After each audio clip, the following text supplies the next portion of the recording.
Hello, welcome to the week that was, in which there was a lot of eyeballing. Spain's Prime Minister, Mariano Rajoy, and Catalonia's President, Carles Puigdemont, stared each other down. And Mr. Puigdemont half blinked. He announced Catalonia's independence, but immediately said it was suspended, and that Barcelona and Madrid should talk. So Madrid did talk. It talked tough. Mr. Rajoy said, well, have you declared independence or not?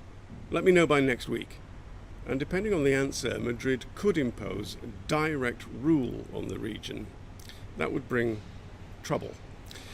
Now, direct rule's not an option in the Iraq-Kurdistan standoff, which has grown increasingly bitter since the Kurdish independence referendum last month.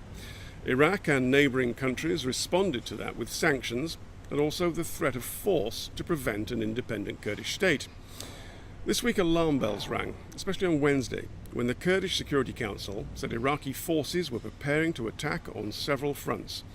It appears there was some sort of military movement going on. So the Kurds set up roadblocks on the two main roads connecting Erbil and Dohuk with Mosul. But then they reopened the roads a few hours later.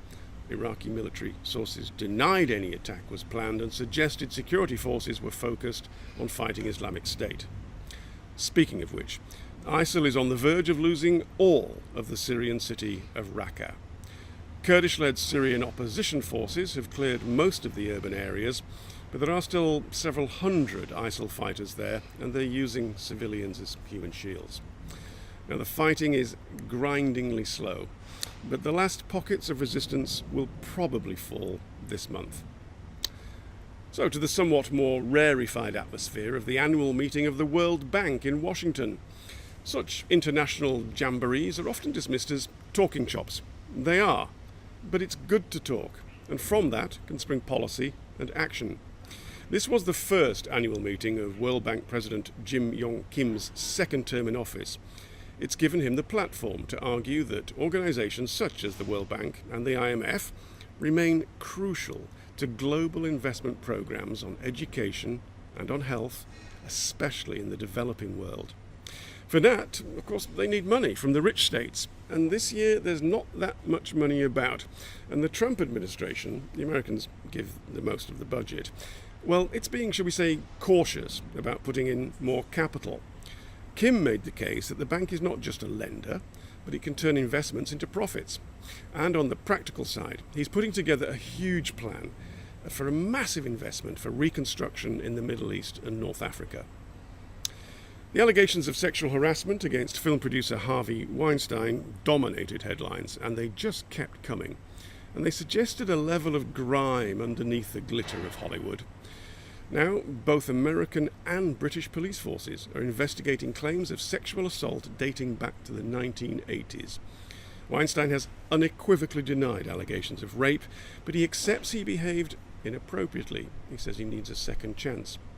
Now, this scandal may not end sexual harassment in the entertainment business, but many of the allegations suggested that some people in his team were complicit in his behaviour. Such is the scale of media coverage of this story, it may stop people turning a blind eye to or even assisting such behaviour in the future. And at week's end, President Trump announced he wanted America to pull out of the Iran nuclear deal, arguing it had so many holes in it, it didn't guarantee that Iran was not still building a nuclear weapon. Now, this doesn't mean the USA will withdraw. Congress now has 60 days to decide whether to do so by reimposing sanctions. The EU, a co-signatory to the 2015 deal, doesn't want it scrapped. Finally, a court in Italy ruled that a woman should get paid sick leave to look after her dog, who's a bit ill.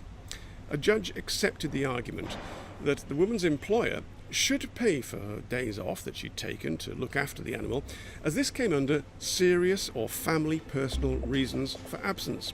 Proof that it's a dog's life, and pause for thought. That was the week that was. See you next time.